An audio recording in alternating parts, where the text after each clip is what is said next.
Aujourd'hui, direction Épreville en Seine-Maritime. C'est ici que Romain Sauvert, 41 ans, a choisi de s'installer après une reconversion professionnelle.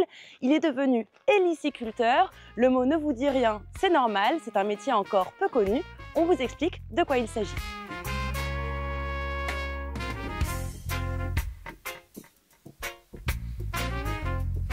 Alors ici on est dans la serre d'élevage, il y a beaucoup d'escargots, plusieurs centaines de milliers.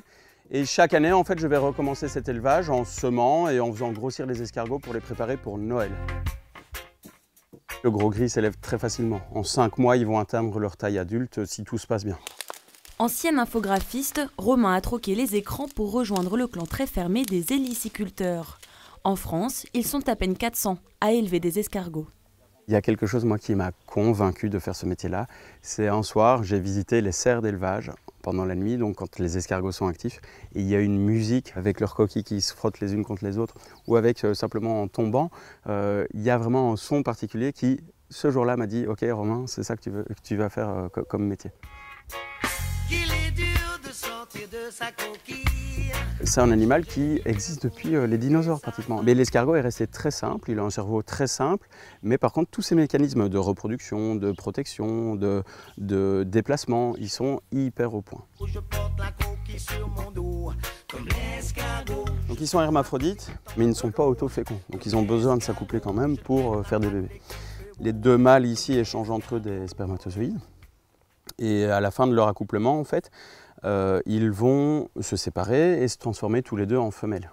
Tous les deux. Une passion devenue débordante, il faut dire que le mollusque est un super reproducteur. Sur le gros gris, on parle d'une centaine d'œufs par escargot. Donc 100 et 100. Ça va assez vite. Moi, il me faut à peine 5000 escargots, 3 mois de temps et les bonnes conditions pour avoir les 400 000 bébés dont j'ai besoin. La nourriture, c'est des céréales, essentiellement, avec énormément de calcaire. C'est pour les aider à faire grossir leur coquille beaucoup plus vite.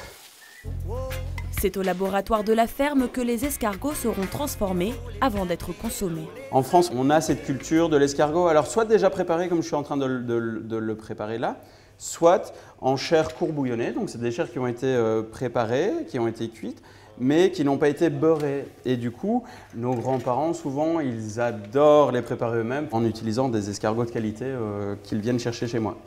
Un savoir-faire entièrement manuel qui fascine. Brent a traversé l'Atlantique pour découvrir le métier. J'en ai goûté quand j'étais petit et j'ai adoré. Selon moi, les escargots normands sont les meilleurs au monde. Mon travail, ce sera de les faire découvrir aux Américains, leur apprendre à les préparer et à les déguster. Je ne peux pas imaginer quelqu'un en manger et ne pas aimer. Pour tout apprendre sur cette espèce étonnante, la ferme est ouverte au grand public tout l'été. Allez-y, sans vous presser.